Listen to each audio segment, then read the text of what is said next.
Umeona jamaa walikuwa mashindwa na kazi, tumevunja baraza ya mawaziri, wakaja kwetu kwamba tuwapatie watu.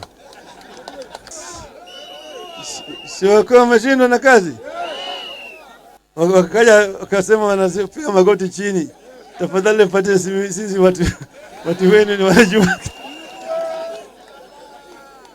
Naambia mwaka jana tulisema nataka saba ifanywe nini?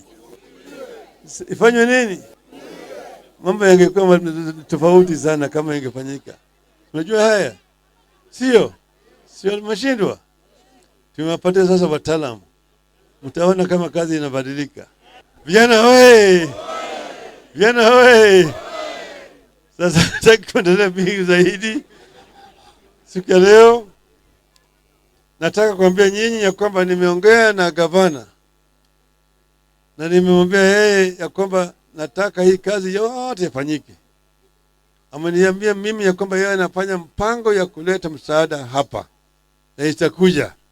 Kama sio kesho, ni kesho kutwa. Saa ile tunauliza maswali haimaanishi tunapigana na mtu yeyote. Si ni kweli? Nauliza maswali kama senator kwa sababu hiyo ndio kazi mlinipatia. We need to revamp that entire department ya fire response kwa sababu hapa tunaambiwa baba ilichukua muda mrefu sana kabla zimamoto wafike hapa.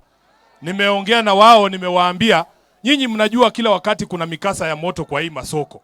Kama leo si Toi unasikia kesho Gikomba imechomeka.